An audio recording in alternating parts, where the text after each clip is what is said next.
El mar hierve. A 50 metros del casco, el agua se abomba, se levanta en una joroba negra, y de esa joroba sale un mástil cubierto de coral. Después una cofa.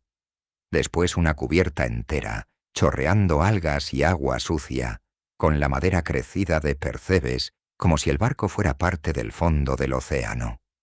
El holandés errante ha subido a la superficie, y ha subido justo a tu costado. Antes de que nadie en tu barco pueda gritar una orden, se abren las portas. Docenas de bocas negras asomando por el costado, y cada una con 3 tubos en lugar de 1.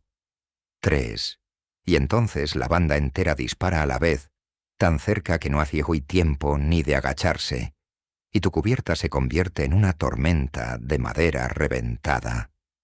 Ese cañón triple es una de las imágenes más brutales de todo Piratas del Caribe.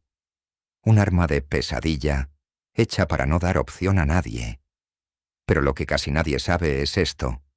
Los cañones de verdad, los de hierro y madera que llevaban los piratas de carne y hueso, eran una máquina mucho más complicada, mucho más peligrosa y mucho más difícil de fabricar de lo que ninguna película ha enseñado jamás. Y uno de ellos, uno solo, terminó cambiando el mundo entero. En este vídeo vas a entender el cañón naval por dentro. De verdad. Desde el metal fundido hasta el momento en que escupe una bola de hierro contra el costado de otro barco. Vas a ver cómo se fabricaba un cañón en el siglo XVIII y por qué muchísimos de ellos reventaban matando a sus propios artilleros. Vas a entender por qué había que rediseñar el barco entero alrededor de las armas. Vas a saber qué se sentía dentro de una batería en pleno combate, con el humo, el ruido y las 3 toneladas de hierro saltando hacia atrás cada vez que se disparaba. Y vas a descubrir por qué el cañón triple del holandés errante, por espectacular que sea, no podría funcionar ni un solo disparo en el mundo real, aunque alguien lo intentó de verdad, y en plena edad de oro de la piratería. Quédate hasta el final, porque hay un momento, muy avanzado ya en esta historia, en el que un hombre resolvió un problema de cañones en un taller de Inglaterra y sin querer encendió la mecha de la revolución industrial. El arma que hundía barcos acabó construyendo el mundo moderno. Para entender lo que estaba en juego, hay que ver el problema como lo veían ellos. Coges una pieza de metal que pesa lo mismo que un coche. Dentro metes pólvora, le prendes fuego y provocas una explosión controlada. Todo eso encima de un suelo de madera que se mueve, que sube y baja con el oleaje y que está empapado de agua salada, rodeado de lona, brea, cuerda y más pólvora, en mitad del océano donde nadie va a venir a ayudarte. Eso es un cañón naval, una explosión contenida a bordo de una casa flotante hecha de material inflamable. Durante siglos, la guerra en el mar se había resuelto de otra manera. Los barcos se acercaban, se enganchaban, y los hombres se mataban entre ellos con lanzas, arcos y espadas.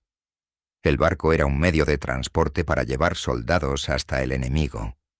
Ganaba el que llevaba más hombres y mejores. La pólvora cambió esa regla despacio, a lo largo de más de 2 siglos. Los primeros cañones embarcados eran cachivaches, pequeños montados en los castillos de proa y popa, arriba del todo, útiles para barrer la cubierta enemiga antes del abordaje. Piezas antipersona. No servían para hundir nada. Y ahí estaba el muro con el que chocaban todos los constructores. Los cañones de verdad, los grandes, los que podían romper un casco, pesaban demasiado. Si los ponías arriba, en la cubierta alta, el barco se volvía inestable y volcaba a la primera racha de viento. Y si los ponías abajo, cerca de la quilla, donde el peso no estorbaba, ya no podían disparar porque estaban encerrados dentro del casco, sin ninguna abertura. Metal pesado abajo, aberturas arriba, y ninguna forma de tener las 2 cosas. hasta que a alguien se le ocurrió hacer agujeros en el casco. Suena a la idea más tonta del mundo: abrir agujeros en la parte de un barco que impide que se hunda. Pero es exactamente lo que se hizo. La invención de la porta de artillería, esa compuerta cuadrada con tapa que se abre en el costado, se atribuye tradicionalmente a un constructor francés del puerto de Brest, a comienzos del siglo XVI. Una tapa de madera con bisagras, calafateada con estopa y brea, que se cerraba a cal y canto cuando no se estaba combatiendo. Aquello lo cambió todo. De golpe podías bajar los cañones más pesados a las cubiertas inferiores, cerca del agua, donde su peso ayudaba a estabilizar el barco en vez de volcarlo. Podías montar filas enteras de artillería, una encima de otra. El barco dejaba de ser un transporte de soldados y se convertía en una plataforma de tiro flotante. Enrique VIII de Inglaterra entendió antes que casi nadie lo que significaba eso. Se gastó una fortuna en construir una flota diseñada desde la quilla para llevar artillería pesada, y montó fundiciones para no depender del metal extranjero. Fue uno de los grandes impulsores de la idea de un barco de guerra permanente, del Estado, erizado de cañones. Pero las portas también trajeron una lección que costó cientos de vidas aprender. En julio de 1545, el Mary Rose, uno de los buques favoritos del rey, se hundió en el Solent, frente a Portsmouth, a la vista del propio Enrique VIII y de toda su corte.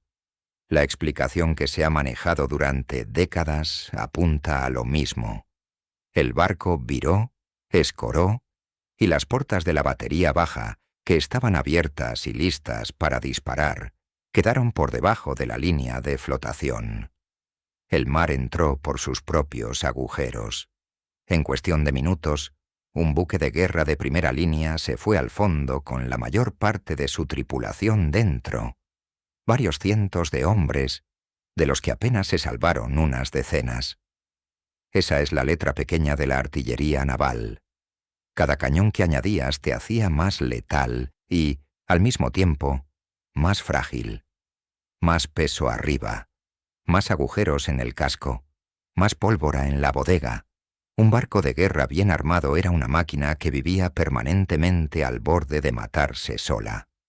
El holandés errante de las películas se salta ese problema de un plumazo, porque es un barco maldito que puede navegar sumergido y volver a emerger cuando le da la gana.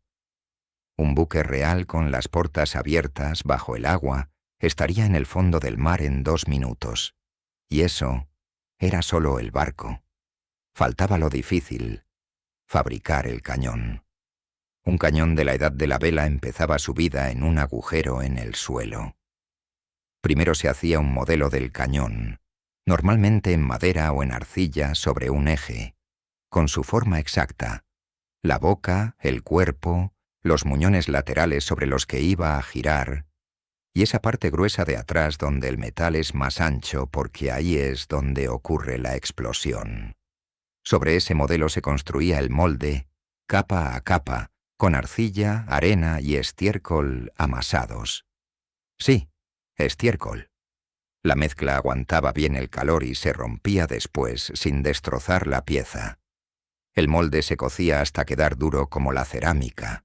Se sacaba el modelo de dentro y se enterraba el molde vacío en un foso, de pie, con la boca hacia arriba.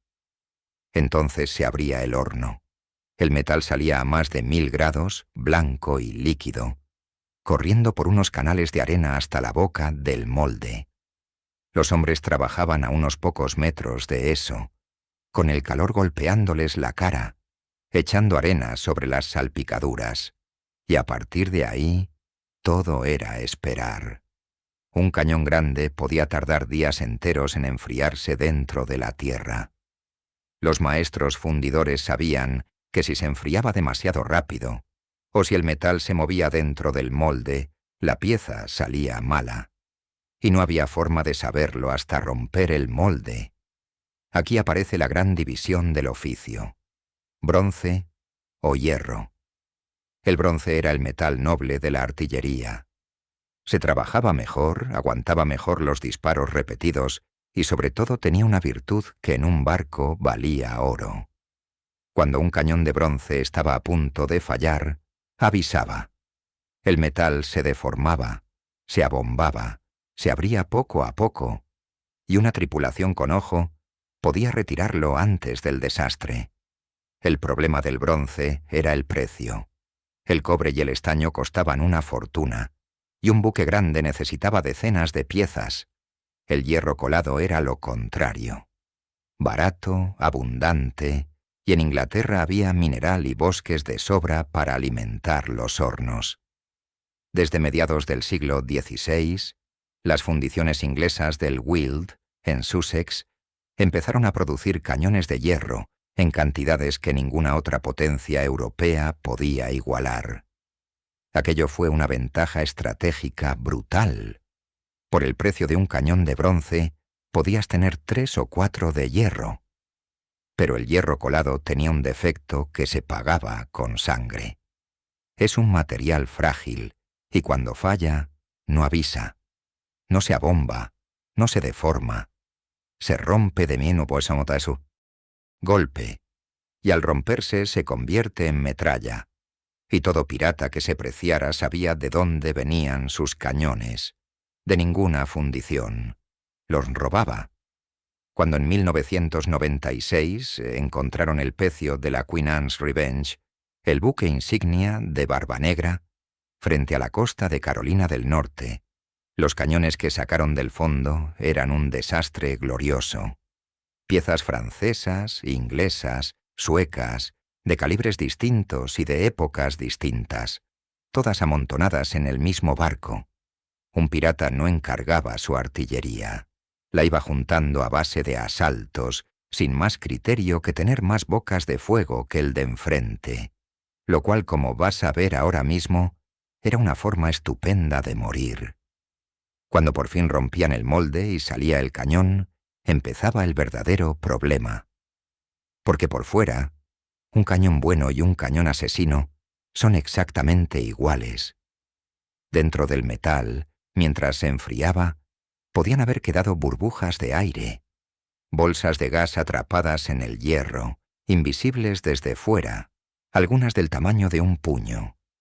También podían quedar impurezas, escoria, zonas donde el metal se había enfriado antes que el resto y había cristalizado mal. Cualquiera de esas cosas era una grieta esperando su momento. Un cañón con una burbuja escondida podía disparar 50 veces sin problema, y a la 51, reventar. Cuando un cañón de hierro estallaba, la cubierta se convertía en una carnicería instantánea. Trozos de metal del tamaño de un plato salían disparados en todas direcciones a través de un espacio cerrado y lleno de hombres. Los artilleros que estaban a los lados de la pieza morían en el sitio. Y el barco entero se llevaba una sacudida que podía prender los cartuchos de pólvora que estaban esperando su turno junto a la fuste. Para reducir el riesgo, se inventó un ritual: la prueba de fuego. Antes de aceptar un cañón, el comprador lo cargaba con una carga de pólvora muy superior a la de combate, a veces con 2 balas dentro, y lo disparaba. A distancia, con todo el mundo a cubierto. Si el cañón aguantaba, se examinaba con lupa. Metían por el ánima una herramienta con un gancho. La llamaban buscador o sacatrapos de reconocimiento, y la arrastraban despacio por dentro palpando la superficie. Si el gancho se enganchaba en una hendidura, el cañón se rechazaba. Algunos inspectores llenaban la pieza de agua para ver si rezumaba por algún poro. Los cañones aprobados se marcaban. Los que reventaban durante la prueba, bueno, ya habían hecho su trabajo. Habían fallado en un patio y no en mitad de una batalla. Y para que veas que el problema no se resolvió en el siglo XVIII ni en el XIX. En febrero de 1844, a bordo del US, S. Princeton, uno de los buques más modernos de la Armada estadounidense, se hizo una demostración de un cañón enorme, apodado el Pacificador, ante un montón de autoridades e invitados. El cañón reventó. La explosión mató, entre otros, al secretario de Estado y al secretario de Marina de Estados Unidos, en presencia del propio presidente, que se salvó porque estaba bajo cubierta. 300 años después de los primeros cañones navales, el metal seguía sin perdonar los errores. Había otro fallo, y este no reventaba nada, pero arruinaba la puntería de todos los barcos del mundo. Se llamaba viento. Suscríbete si te está gustando el vídeo. El viento, en artillería, es el hueco que queda entre la bala y las paredes del tubo.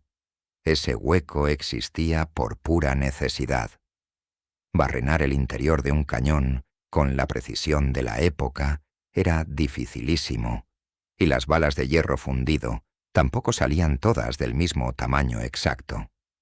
Si la bala encajaba demasiado justa y el ánima estaba un poco torcida, la bala se atascaba, y un cañón atascado con la pólvora prendida es una bomba. Así que se dejaba holgura a propósito. En muchas piezas, del orden de medio centímetro alrededor de toda la bala. Y ese medio centímetro te destrozaba el disparo por dos motivos. El primero es que buena parte de los gases de la explosión se escapaban por ese hueco antes de empujar la bala del todo. Energía tirada a la basura. El segundo es peor. La bala no salía recta por el tubo. Iba rebotando de pared a pared mientras avanzaba, golpeando arriba, abajo, y saliendo por la boca con el ángulo que le hubiera tocado en el último rebote. Dos disparos idénticos, con la misma pólvora y el mismo ángulo, podían acabar a decenas de metros el uno del otro. Por eso los combates navales de la época no se libraban a distancia. Un cañón podía lanzar una bala a más de 1,5 kilómetros, sí, pero acertarle a un barco a esa distancia, desde una cubierta que sube y baja con las olas, era cuestión de suerte y nada más. Los capitanes que sabían lo que hacían se acercaban hasta una distancia obscena. 100 metros, 50, a veces tanto que las bocas de los cañones casi tocaban el casco enemigo, y los artilleros tenían que empujar la pieza para poder abrir la porta contra el costado del otro barco. A esa distancia no había que apuntar, solo disparar. Y ahora piensa otra vez en el holandés errante emergiendo pegado a tu costado. Esa es exactamente la doctrina de combate del siglo XVIII llevada al extremo. El barco de Davy Jones pelea como peleaban los mejores capitanes reales. Encima, sin margen, sin posibilidad de fallar. Lo que ya no encaja tanto es lo que lleva en las portas. Los cañones del holandés errante tienen 3 tubos. Es un diseño precioso para el cine y una pesadilla absoluta para cualquiera que sepa algo de artillería. Primero, el peso. Un cañón naval de 32 libras, de los grandes que iban en la cubierta baja de un navío, pesaba alrededor de 3 toneladas él solo. Triplicar los tubos significa triplicar más o menos esa masa por cada pieza. Multiplícalo por las decenas de bocas de un costado, y ese barco no flota. Se hunde el día que lo botas. Segundo, el retroceso. Ahora vamos a ver con detalle lo que hacía un solo cañón al disparar. Adelanto la conclusión. Era capaz de matar a su propia dotación. 3 tubos disparando a la vez sobre un mismo afuste multiplican esa fuerza y arrancarían el conjunto de sus amarras, con toda probabilidad llevándose por delante media batería. Tercero, el calor. Un tubo de artillería se calienta muchísimo con cada disparo y hay que dejarlo enfriar y refrescarlo. 3 tubos pegados uno al lado del otro se calientan entre ellos y no evacúan ese calor. Un cañón sobrecalentado es un cañón que prende la pólvora antes de tiempo, con el artillero todavía metiendo el brazo por la boca. Y cuarto, el más práctico de todos. Cargar un solo cañón por la boca, en un espacio de 1,5 metros, era una coreografía de varios hombres con el barco moviéndose. Cargar 3 a la vez, en el mismo hueco, con el mismo equipo, sería el triple de tiempo y el triple de errores. Ahora bien, la idea de meter varios tubos en la misma arma no se la inventó Hollywood.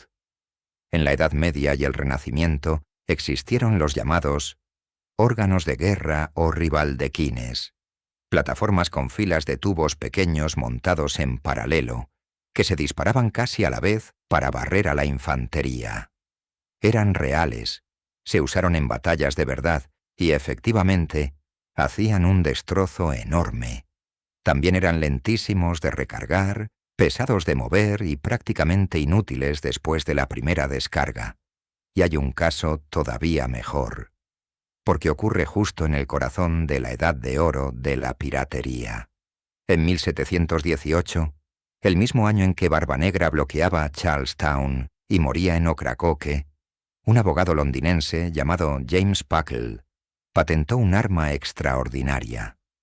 Un cañón pequeño, montado sobre un trípode, con un tambor giratorio de recámaras precargadas que permitía disparar varias veces seguidas sin recargar cada vez.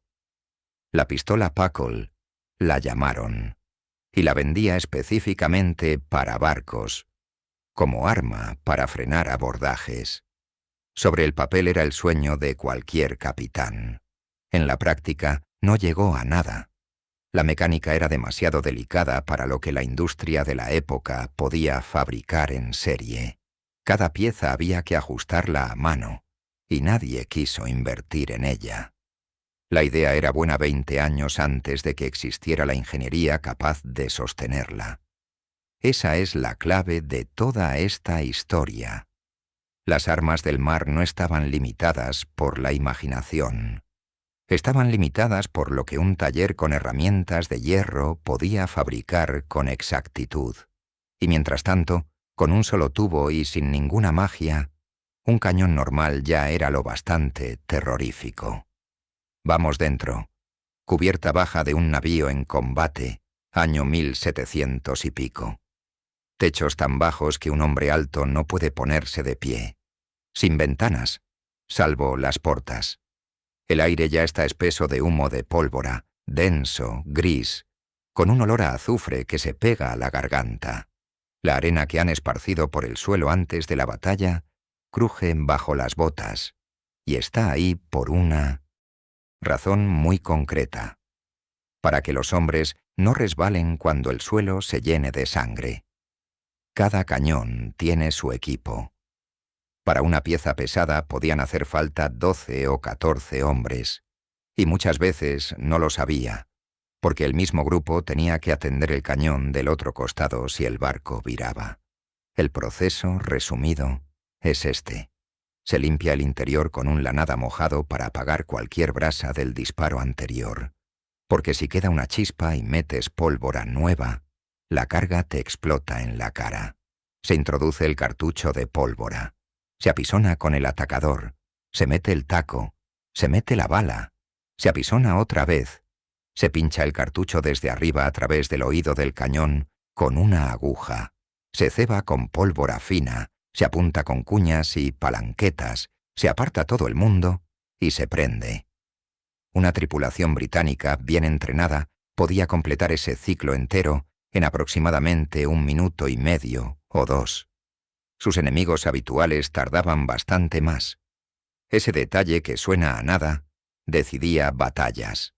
Si tú disparas 3 andanadas en el tiempo que el otro dispara una, has triplicado tu barco sin añadir un solo cañón.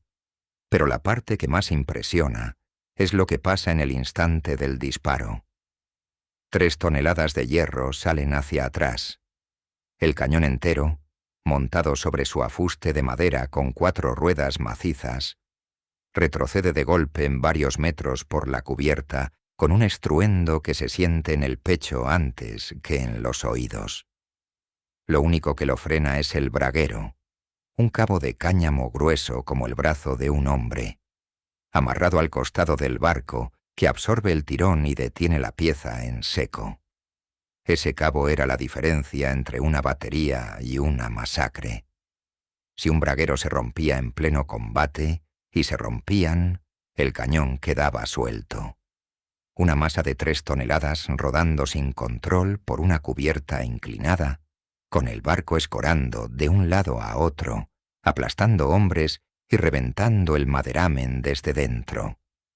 Los marineros lo llamaban un cañón suelto, y era una de las cosas que más miedo daban a bordo. Para pararlo, había que meterse delante de él con cabos y cuñas. Varios hombres morían aplastados en el intento, y el retroceso era, a la vez, lo que permitía disparar otra vez. La pieza retrocedía sola hasta el límite del braguero, y ahí, con la boca ya dentro del barco, los hombres podían recargarla sin sacar medio cuerpo por la porta. Luego, con aparejos y con la espalda, empujaban las 3 toneladas otra vez hacia afuera. Y otra vez, durante horas. Súmale el ruido. Decenas de cañones disparando en un espacio cerrado de madera.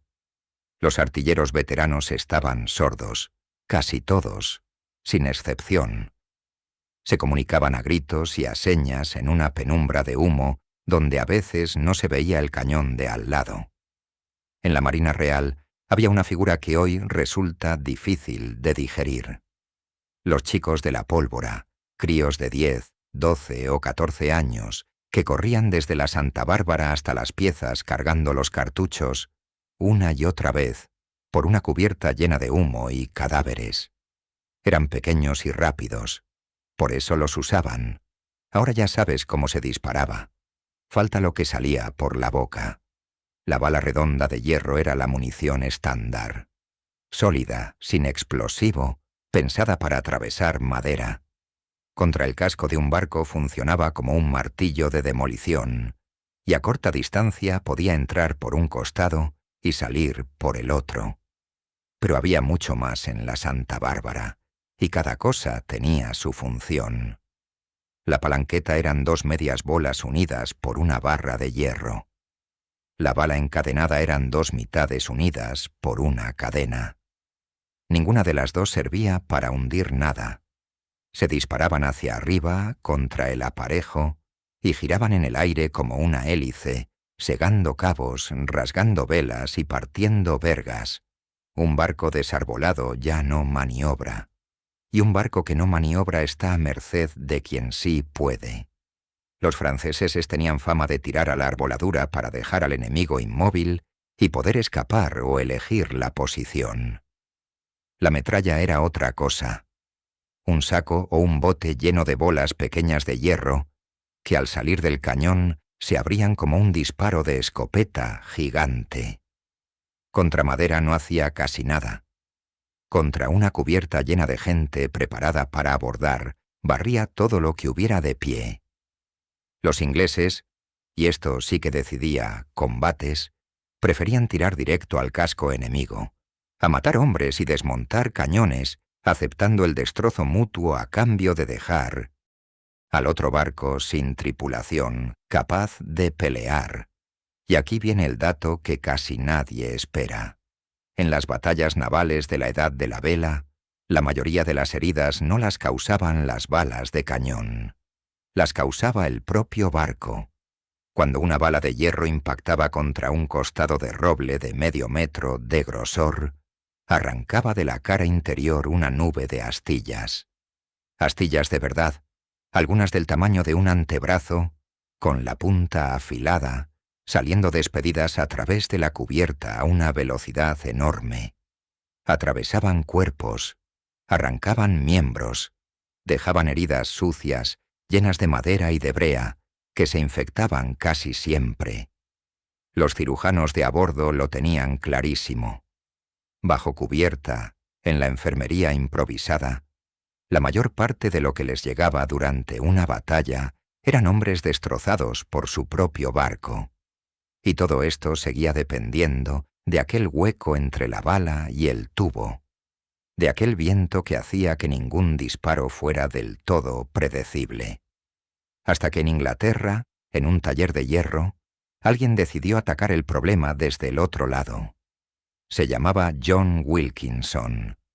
Era un industrial del hierro inglés, obsesionado con el material hasta un punto que sus contemporáneos encontraban gracioso. Le llamaban el loco del hierro. Se hizo construir un barco de hierro cuando todo el mundo le decía que se hundiría. Mandó fabricar un púlpito de hierro para una capilla y dejó dicho que lo enterraran en un ataúd de hierro. En 1774, patentó una máquina que resolvía el problema del ánima.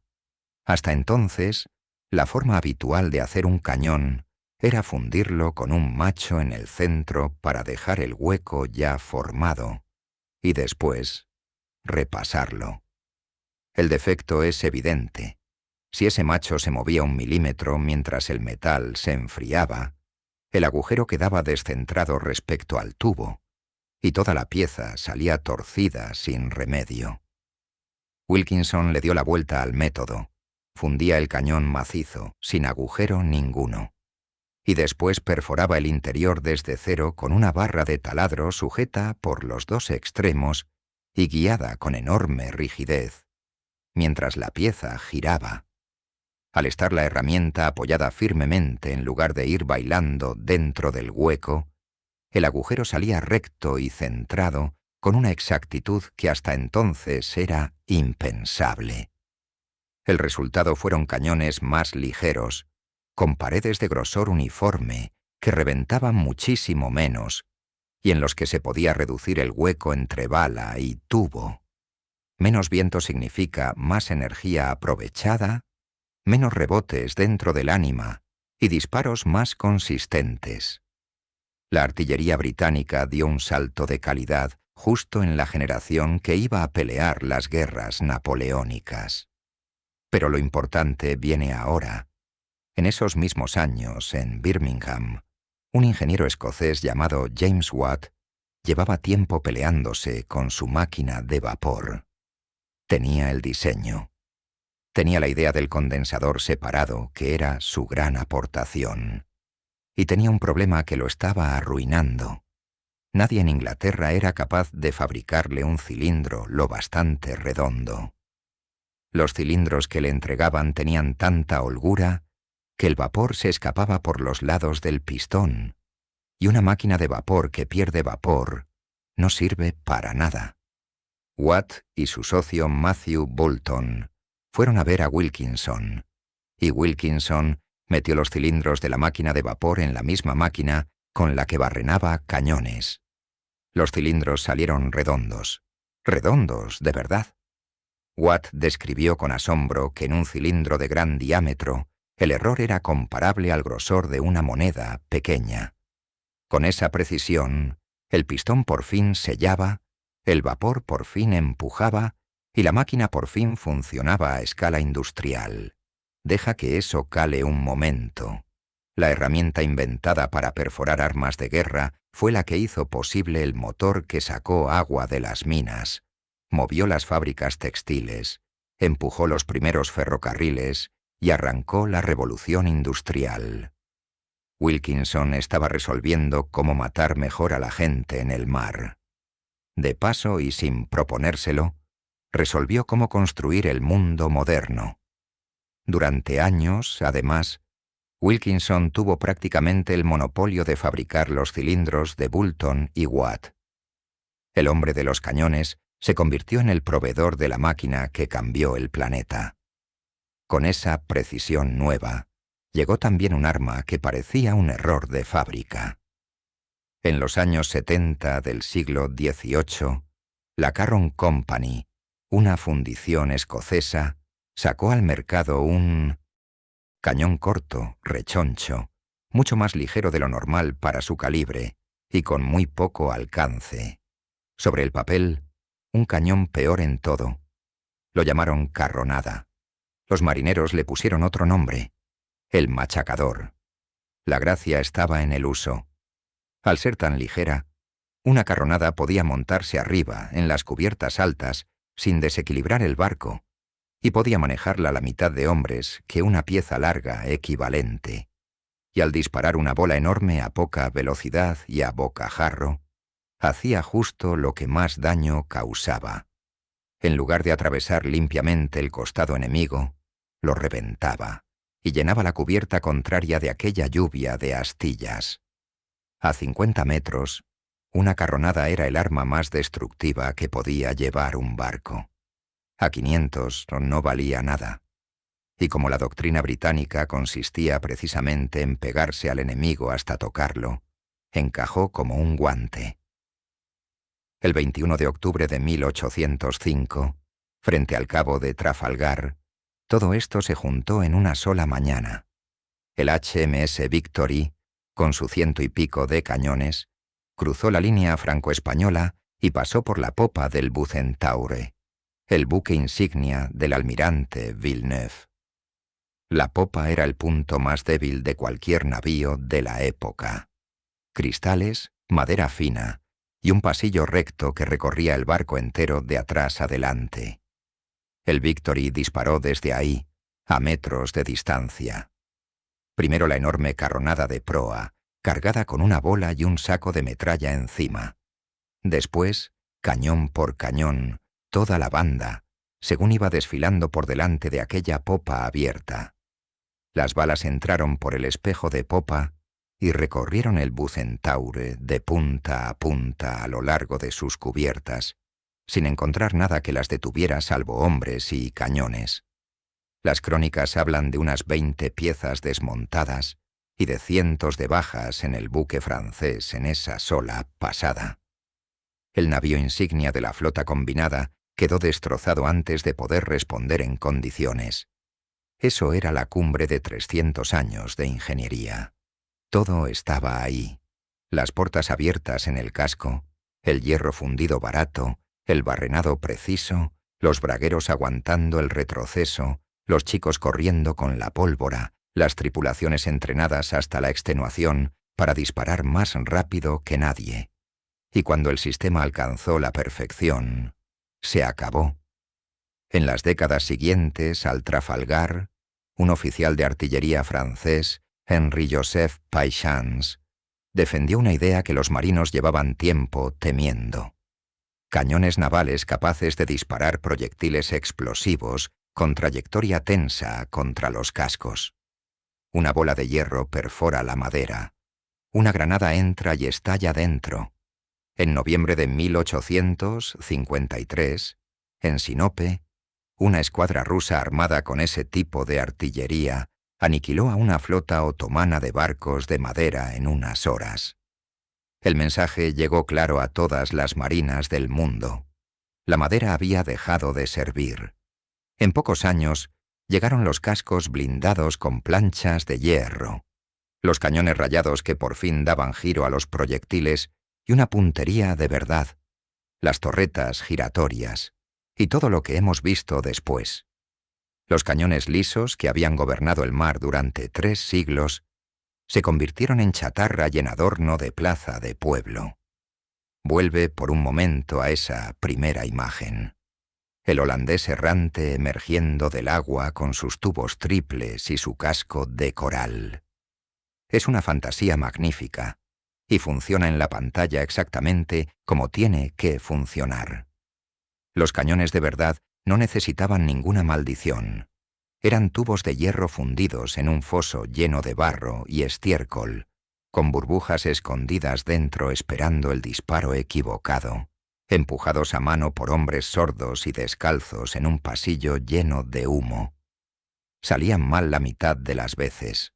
Mataban a sus dueños con una frecuencia incómoda, y aún así, con esa carraca de metal y madera, un puñado de países se repartieron el planeta durante 300 años, y en un taller de Inglaterra, la máquina que se inventó para perfeccionarlos terminó fabricando el motor que hizo el mundo en el que estás viendo esto. Si has llegado hasta aquí, suscríbete si te ha gustado el vídeo y dime en los comentarios qué arma de piratas del Caribe quieres que analicemos a continuación. Nos vemos en la próxima ruta.